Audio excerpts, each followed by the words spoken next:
Aqua et Ruby vont-ils échanger leur rôle ou s'unir pour un but commun? La fin de la saison 2 d'Oshinoko nous laisse en suspense. Et aujourd'hui, je vais vous donner mon avis complet sur cette incroyable saison ainsi que mes théories. Je m'adresse à ceux qui ont déjà vu la saison, donc il y aura des spoilers. Mais je n'ai pas lu les scans, donc on va uniquement parler de l'anime. Alors entre plot twists, révélations et scènes remplies d'émotions, venez avec moi replonger dans cette saison 2 d'Oshinoko pour en faire la review.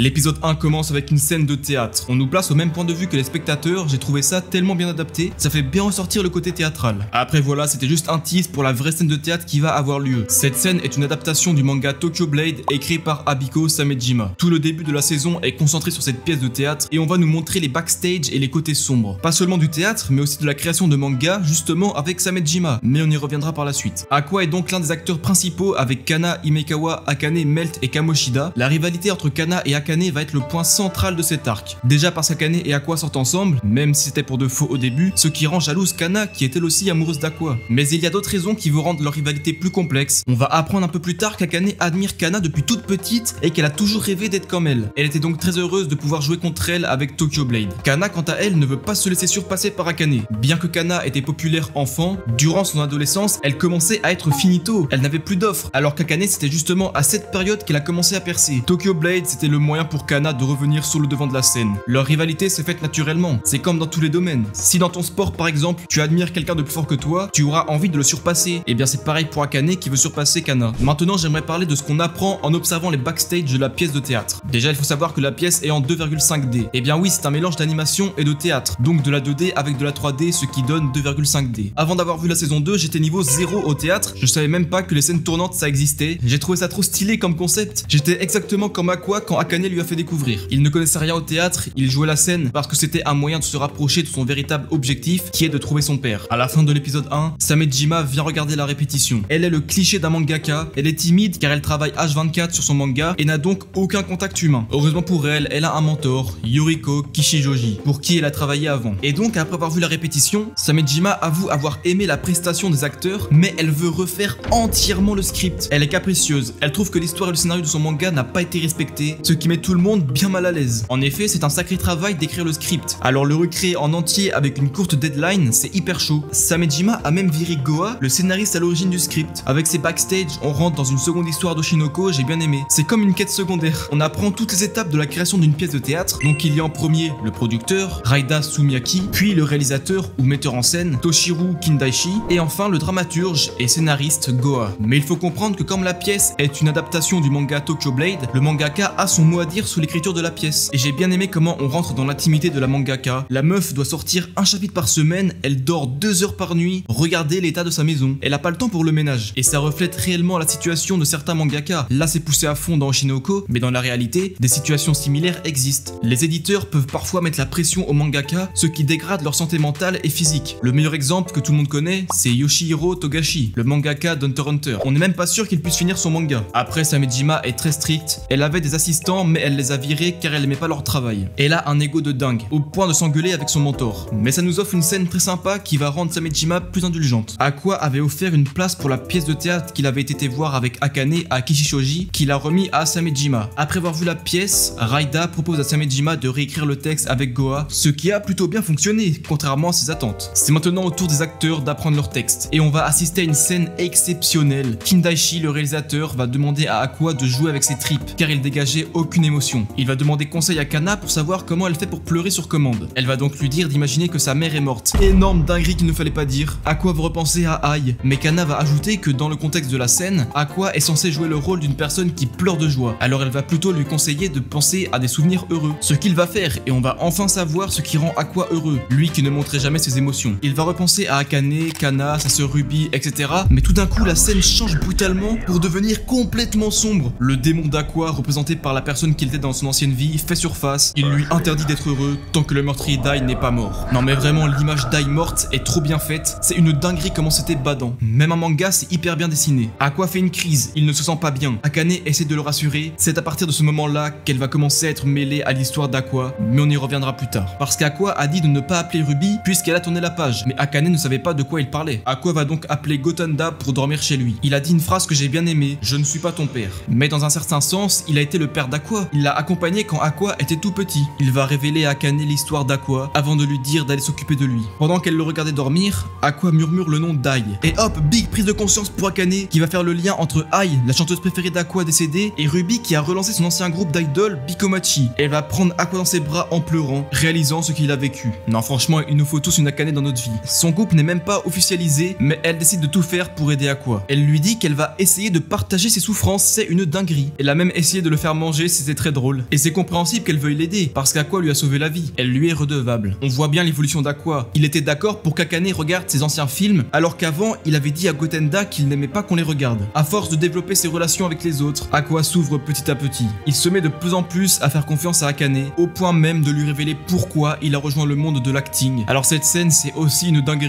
Aqua révèle à Akane qu'il veut tuer quelqu'un qui est dans le milieu. Il lui demande ce qu'elle a à répondre. Et là, cette grosse folle, elle répond qu'elle va l'aider à le tuer. Mais c'est une dinguerie de dire ça. Par amour pour Aqua, elle est prête à faire un meurtre. On aurait dit une psychopathe, ses yeux ont changé, la musique était flippante, masterclass la scène. Akane m'a fait limite penser à une yandere pour ceux qui connaissent le terme, même si pour l'instant en tout cas, elle est loin de l'être. Bref, on va se refocus sur la pièce de théâtre, et plus précisément sur un personnage qui va être bien mis en avant, Melt. Il a joué dans Une vie plus douce avec Aqua, mais c'était l'acteur le plus nul. D'ailleurs, la mangaka de ce manga avait la haine envers lui, car il a un peu ruiné la série. Melt nous offre une perspective intéressante, celle d'un jeune acteur prêt à tout pour réussir, même sans talent. On est de nouveau dans une quête secondaire. J'ai vraiment bien aimé ce personnage. Il a sauvé Minami Kotobuki d'un prédateur sexuel qui voulait son snap. Kamoshida, un autre acteur de Tokyo Blade, il avait la haine envers Melt car il lui a fait rater son coup. Il lui a dit les choses qui fâchent, que Melt était le plus nul du casting et qu'il était seulement là par piston. Bon, par contre, Ruby, toute innocente, elle a bien pris le snap de Kamoshida, c'était bien drôle, même si Kana et même Sho l'ont bloqué. Ensuite, on a une scène de dispute entre Kana et Akane, histoire de remettre leur rivalité en avant. Je suis désolé, mais je trouve que Kana a un charisme de fou. La façon dont elle prend de haut Akane, j'ai bien aimé. Elle l'a humilié devant tout le monde en montrant qu'Akane était autrefois fan d'elle grâce à une interview qu'Akane avait faite étant enfant. J'aime bien parce que si on est team Akane, on va détester Kana pour ça. Sauf que c'est Akane qui a commencé à attaquer Kana. Moi personnellement, je suis team Kana et je pense qu'on est tous d'accord pour dire qu'elle a gagné le clash. Dites-moi si vous êtes team Kana ou team Akane dans les commentaires, ça m'intéresse. La pièce de théâtre est sur le point de commencer. Il y a plein d'invités dont Gotenda, le GOAT qui a entraîné Aqua et Akane. Dans les coulisses, Akane et Kana s'avouent l'une à l'autre qu'elles ont hâte de monter sur scène pour écraser l'autre. Enfin, écrasé par leur jeu d'acteur, mais je pense que vous avez compris. Aqua, quant à lui, refait une crise de panique en pensant à Ai. Il dit qu'il n'arrive pas à contrôler ses émotions. Mais il ne dit pas mes émotions, il dit bien ses émotions. Mais de qui parle-t-il? Dans le manga, c'est encore plus explicite. Aqua dit qu'il n'arrive pas à contenir la rage de Goro. Goro qui est, je le rappelle, Aqua dans son ancienne vie. L'auteur veut bien nous faire comprendre qu'Aqua et Goro, même s'ils sont reliés, ce sont deux personnes différentes. Ça rajoute un petit stress. Est-ce qu'Aqua va avoir une crise pendant le spectacle ? C'est le grand moment, le lever de rideau. On est au même endroit que le tease de l'épisode 1. La musique, je l'aime vraiment beaucoup. Pendant un moment, je me suis cru à Wano Kuni. J'ai trop kiffé qu'on nous mette au point de vue des spectateurs. La scène commence avec Kana et Kurokawa. On nous montre bien tous les détails, comme l'équipement tridimensionnel de Kana pour faire des cascades. Elle s'est vraiment fait mal en plus, je suis mort. Et oui, même dans Oshinoko, il y a des combats. Il y a de tout dans Oshinoko, c'est un manga vraiment complet. Je vais pas passer en revue toute la pièce de théâtre, mais juste quelques moments clés, comme la masterclass de Melt. Il est le plus nul de tous les acteurs sur le papier. C'est Kaburagi qui l'a pistonné car il l'aimait bien. Mais durant une discussion avec Raida, Kaburagi révèle que Melt est un grand bosseur. C'est lui qui avait l'épée la plus abîmée. D'ailleurs, dans l'un des épisodes précédents, Ruby, qui venait chercher Aqua là où il répétait, y a trouvé seulement Melt qui s'entraînait tout seul. Il a fait énormément d'heures sup. Tout le monde le trouvait naze. Surtout Kishijoji, car il avait ruiné l'adaptation live action de son manga. Ensuite, on a un petit flashback où Aqua donne comme conseil à Melt de tout miser sur une seule scène, ce qu'il a fait. Et même très bien fait. Le public était en feu. Samejima pareil. Même Kishijoji était choc-barre. Melt a du mal à comprendre les personnages qu'il doit jouer, mais ce qui fait qu'il a réussi à comprendre les personnages qu'il joue dans Tokyo Blade, c'est parce qu'il lui ressemble beaucoup. Il se sentait surpuissant, mais les autres l'ont remis à sa place. Ce qui fait qu'il se sent nul et misérable, comme le personnage qu'il incarne. Non, franchement, il n'y a rien à dire sur l'animation de la scène. C'était du poulet bien épicé. Melt représente vraiment l'esprit shonen d'Oshinoko. Ça va être au tour d'Akane de rentrer sur scène, dans le rôle de Sayahime, une princesse. Son cosplay est vraiment magnifique. Elle se retrouve confrontée à Kana. Elle donne tout pour qu'on ne voit qu'elle sur scène, elle illumine la salle. Kana va essayer de se mettre à sa hauteur. Les deux s'amusaient, mais Kana va se souvenir de son passé et décide de se mettre en retrait pour laisser toute la lumière sur Akane. Elle a pourtant un ego, on l'a vu à plein de reprises. Mais quand il faut être sérieux, Kana sait réagir. Gotenda nous explique qu'elle a fait le bon choix. Au lieu de tout donner pour surpasser Akane, elle préfère se mettre en retrait pour que la scène reste cohérente. Elle sait que le public va préférer la prestation d'Akane, mais les réalisateurs, eux, vont voir le côté professionnel de Kana, ce qui lui offre plus de chances d'avoir de nouveaux contrats. J'y connais pas grand chose dans ce milieu, mais c'est ce que j'ai compris. Ça va mettre le seum à Akane, parce qu'elle est gentille dans le fond. Même si elle voulait battre Kana, elle voulait pas qu'elle s'efface. Elle veut battre la vraie Kana, une Kana qui se donne à fond. Donc c'est reparti pour une nouvelle scène. Cette fois, c'est Aqua et Akane contre Himekawa et Kana. Himekawa était la tête d'affiche. Le mec est trop chaud. Il porte même pas de lentilles sur scène alors qu'il voit rien sans ses lunettes. Il a décidé d'improviser, mais ce à quoi Kana ne s'attendait pas, c'est qu'Aqua improvise aussi. La scène était vraiment stylée. Aqua a fait de Kana le centre d'attention du public pour qu'elle joue à fond. Il est trop fort ce mec. On va en même temps apprendre le passé de Kana et en vrai, elle a pas une enfance facile. Dans Oshinoko, chaque personnage reflète un côté sombre de l'industrie et Kana, elle représente l'enfant exploité par ses parents. Et oui, elle faisait ce que sa mère lui demandait, c'est pour ça qu'elle est devenue actrice. Mais quand elle a eu une baisse de popularité, sa mère s'en est pris à elle. Son père a divorcé, elle continuait de tout donner dans l'acting pour faire plaisir à sa mère. Et c'est grâce à Gotenda, le GOAT encore une fois, que Kana a survécu dans ce milieu comme elle le dit. Et oui, car Gotenda lui a dit de s'entendre avec ses collègues. Elle s'est alors mise à s'adapter aux autres, elle ne jouait plus pour elle, mais pour les autres. Mais lorsqu'Aqua a mis le regard sur elle, elle était obligée de se donner à fond et la scène était incroyable. Kana est devenue encore plus amoureuse d'Aqua. En fait, la masterclass, c'est que même si on comprend rien au théâtre, on kiffe, on est à fond dedans. Même Akane est redevenu fan de Kana. C'est au tour d'Aqua d'avoir sa scène. On a des flashbacks de quand elle s'entraînait avec Gotenda. Celui-ci avait deviné qu'Ai était sa mère et qu'Aqua était devenu acteur par soif de vengeance. Il lui dit alors que jouer ne sera jamais plus qu'une souffrance. La scène pour lui sera un enfer. Et en même temps d'avoir ces phrases, Aqua joue la souffrance dans son rôle. C'était vraiment trop bien réalisé, j'en ai eu des frissons. Aqua se sert des autres pour atteindre son objectif. Non, et vraiment ce à quoi elle a pensé pour pleurer de joie, c'est trop magnifique. Il devait pleurer de joie car Saya Hime, donc Akane, s'était réveillé après une grave blessure. Il a alors pensé à une réalité alternative où Ai ne meurt pas. C'était vraiment beau.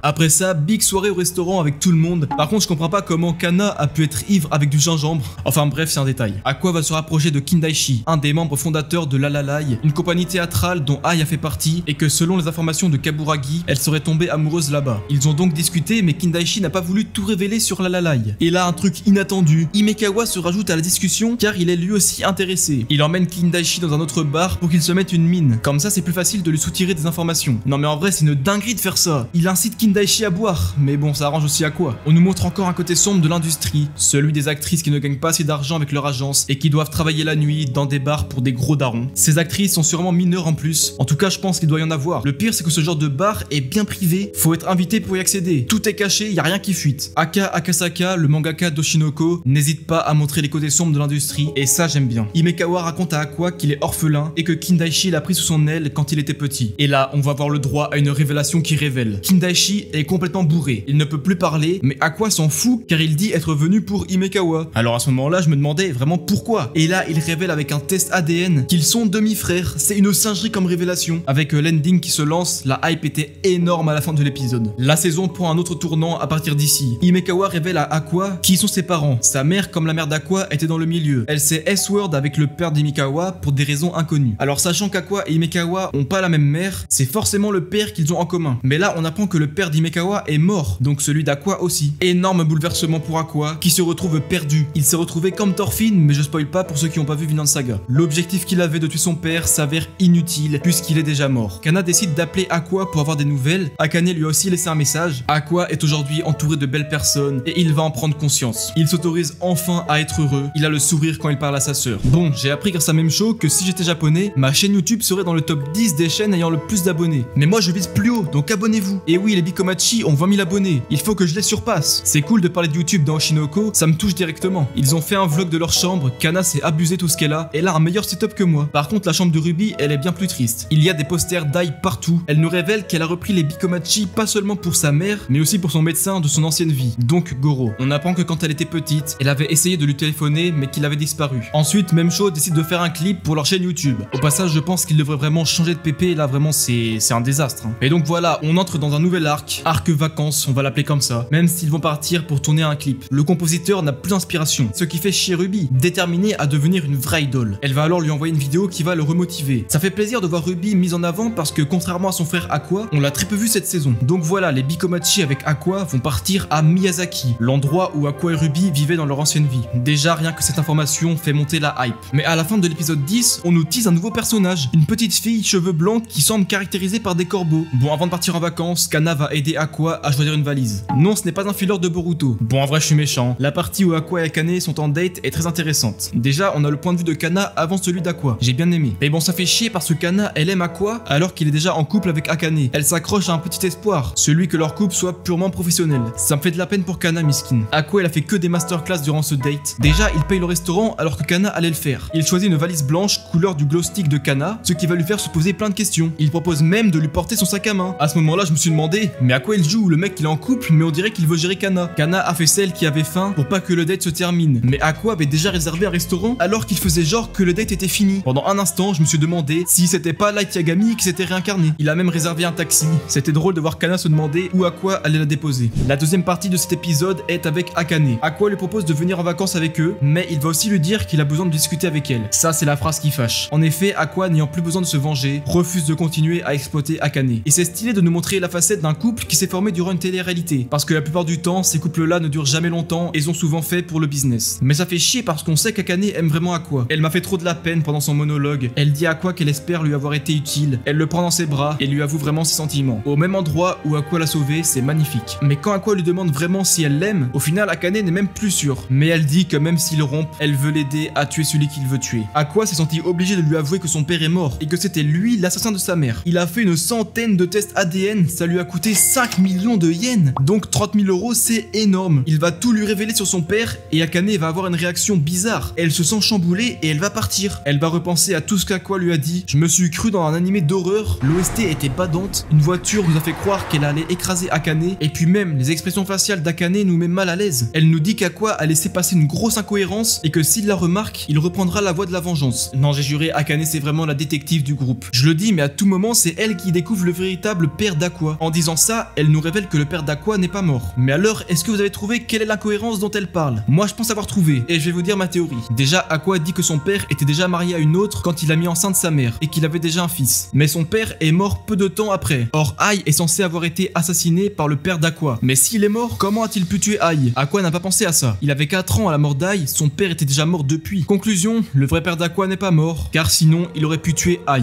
Et j'ai dû me transformer en détective pour analyser la scène, c'était pas facile. Dites-moi en commentaire si vous aviez réussi à trouver. Après, je dis ça, mais j'ai aucune confirmation sur ce que je dis. On verra par la suite du manga si on a d'autres informations. Et comme si la scène n'était pas encore assez tragique comme ça, on a une transition avec Ruby sur la tombe d'Ai. Et là, le big plot twist, vraiment, j'étais choqué. Le père de Ruby et Aqua nous est enfin montré. Ils aiment trop nous mettre dans des ambiances angoissantes. L'OST, encore une fois, joue là-dessus. Le mec, il passe à côté de Ruby et Ruby ne l'a même pas regardé. C'est comme si elle n'avait pas remarqué sa présence. Mais ce qui est aussi surprenant, c'est que le daron d'Aqua et Ruby, c'est censé être lui qui a tué Ai. Mais il vient lui rendre visite au cimetière et lui apporte même des fleurs. Alors on peut se poser plein de questions. Il a tué Ai, mais il l'aime encore. C'est assez étrange. Enfin bon, l'histoire continue. Les vacances commencent. Enfin, vacances pas pour tout le monde, car les Bikomachi ont 2 clips à tourner avec l'aide d'une copine de même show. Aqua et Akane se retrouvent seuls et vont se balader. Aqua va d'abord aller à l'hôpital pour se renseigner sur sa vie d'avant, parce que oui, sa quête de vengeance a pris fin, mais se réincarner ce n'est pas banal. Il se pose plein de questions. Il ment à Akane en disant qu'il voulait se renseigner sur une vieille connaissance. Et en même temps, je pense que dire qu'il s'est réincarné, c'est encore plus chaud que de dire qu'il veut tuer son père. La curiosité d'Aqua va un peu trop loin. Carrément, il cherche son cadavre. Il est revenu là où il est mort. Il est même retourné à son ancienne maison. Je trouve ça trop stylé de suivre ça en sachant la vérité. Il raconte à Akane l'histoire de sa connaissance, donc la sienne. Et en vrai, même nous, on n'en savait rien. Il dit avoir perdu sa mère à l'accouchement car elle a accouché seule puisqu'elle avait caché sa grossesse à ses parents. Les grands-parents d'Aqua, ou plutôt de Goro, l'ont donc élevé, ne sachant pas qui est le père. Et ça vous rappelle pas une histoire? On peut clairement faire la comparaison avec Aqua, orphelin de sa mère, ne connaissant pas son père. Après ça, on a un flashback. Sarina, donc l'ancienne Ruby, avait donné à Goro un porte-clés d'Ai avant de mourir. Détail très intéressant. Puis on a la meuf aux cheveux blancs qui fait son apparition et qui semble tout savoir sur l'histoire de la réincarnation d'Aqua et Ruby. Alors est-ce un dieu? C'est vraiment bizarre la position qu'elle a dans l'œuvre. Je sais pas qui c'est, mais vraiment elle m'énerve à être mystérieuse. Les Bikomachi tournent leur clip. On va avoir une phase intéressante avec Akane qui refait la tenue de Kana. Elles ont beau être rivales, Akane admire toujours Kana. J'aime bien le petit groupe qui est en train de se former. Il y a de plus en plus une vraie cohésion entre eux. Akane va faire la remarque à Aqua sur son date avec Kana. Parce que maintenant que Kana est une idole, il ne faut surtout pas qu'elle ait un petit ami. Au Japon c'est comme ça, les fans détestent une idol si elle a un copain. Et ça je pense que c'est un vrai argument qui fait qu'Aqua va choisir Akane comme copine. Il connaît très bien le côté sombre des idols, et oui sa mère Ai s'est fait assassiner par un fan jaloux. Il ne veut donc pas qu'il arrive la même chose à Kana. Ruby décide de partir avec Akane. Elle s'arrête regarder un corbeau, mais celui-ci va lui voler ses clés. Elle va donc le poursuivre avec Akane et vont se raconter leur vie en chemin. Ruby va lâcher l'info qu'elle est très attachée à cette ville. Comme par hasard, elle dit ça à Akane. Aqua lui avait dit la même chose. Akane, j'ai cette impression que c'est la détective de l'histoire. Je pense que c'est pas pour rien qu'elle récolte toutes les informations. Si elle continue de récolter toutes ces informations, elle va être capable de deviner que Ruby et Aqua sont réincarnés. Bon par contre Ruby va dire quelque chose d'assez bizarre. Elle demande à partir de quelle différence d'âge c'est grave d'être en couple. Elle va dire qu'elle est amoureuse de quelqu'un de plus âgé qu'elle en parlant de Goro. C'est une dinguerie en vrai. Goro il va en prison s'il sort avec Ruby. Mais d'un autre côté c'est mignon. Ruby est innocente, elle n'a jamais connu l'amour. Elle sait pas vraiment ce que c'est que d'être amoureuse. Akane lui dit qu'elle veut bien l'aider à se mettre en couple, mais Ruby va dire qu'elle ne sait même pas où il est. Elle va s'approcher d'une grotte derrière un temple car elle soupçonne le corbeau d'avoir fait son nid ici. Et la grosse dinguerie, elle y trouve le cadavre de Goro. What the fuck? On le reconnaît grâce à ses lunettes, mais surtout à son porte-clés. Mais le pire c'est que ça donne encore plus d'informations à Akane. Même Aqua a vu en Akane une détectrice. Il lui avoue lui avoir donné toutes les informations pour qu'elle retrouve le corps. Akane s'est dit, cette personne c'est ton... 3 petits points. Mais de quoi voulait-elle parler? J'ai regardé le manga à voir de quoi elle parle et elle dit, je vois, c'était donc cette personne. Donc en fait je pense qu'elle a compris que ce cadavre était la connaissance d'Aqua, mais si elle est maline, elle peut faire le rapprochement avec Ruby qui semblait le connaître aussi. Et là Akane, pensant qu'Aqua n'a plus besoin d'elle, décide de rompre. Elle lui fait ses adieux et c'est triste parce qu'elle n'a pas envie. Mais d'un autre côté c'est logique puisque Ruby, dans son ancienne vie, était toujours allongée, elle ne sait pas danser. Elle a appris grâce à Ai. Et là, énorme plot twist encore une fois, Ruby va prendre le rôle d'Aqua. Ruby va commencer à se demander si Aqua ne chercherait pas lui aussi le meurtrier. Elle a demandé à Akane pourquoi Aqua avait commencé sa carrière d'acteur. Elle lui répond que c'était sûrement pour rencontrer son acteur préféré. Au lendemain matin, l'équipe est partie prier à un temple. Chacun va faire un vœu. Même Sho, Kana et Akane ont souhaité réussir leur carrière. Mais Ruby, elle, va...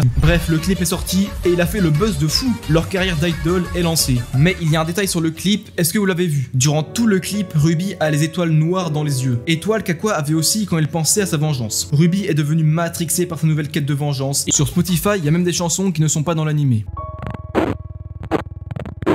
J'aimerais revenir sur la question que j'ai posée au tout début de la vidéo. Aqua et Ruby vont-ils échanger leur rôle ou s'unir pour un but commun? Eh bien oui, c'est la question. Est-ce que Ruby va se venger toute seule, Aqua ayant abandonné l'idée, ou va-t-elle en parler à Aqua et vont se venger ensemble? C'est compliqué à dire parce que si Ruby en parle à Aqua, l'histoire prend un autre tournant. Il y a quand même beaucoup d'indices qui nous font penser que cette histoire de réincarnation est due aux dieux. Déjà, le corps de Goro était caché derrière un temple. Ensuite, avec la petite fille qui est apparue à Ruby, on rentre vraiment dans du paranormal et en plus Ruby et les autres ont fait un vœu à un temple. Mais il reste quelque chose à analyser. La scène post-ending. C'est trop une folie. On ne sait pas qui l'a tué, mais la meuf avait des étoiles dans les yeux comme Ai. Est-ce que la victime est une membre de la famille d'Ai? Je ne sais pas. Alors par contre, attendez. Là, c'est le Dust du futur qui vous parle. Je viens de revoir la scène et j'ai remarqué une dinguerie. Le premier plan post-ending est une falaise. J'en ai pas fait de cas au début, mais en regardant la scène, j'ai vu qu'il y avait une silhouette en haut. Tout semble plus clair d'un coup. Elle a été poussée par la personne en haut. Non, c'est une dinguerie. Ça veut dire que le père d'Aqua et Ruby a d'autres complices. Avant de finir la vidéo, je veux juste mettre en avant l'opening parce que c'est un giga banger. Au début je préférais Idol, mais à force d'écouter celui de la saison 2, pour ce qui est de l'ending, je préfère celui de la saison 1 parce que c'était vraiment un banger, mais j'aime bien aussi celui de la saison 2,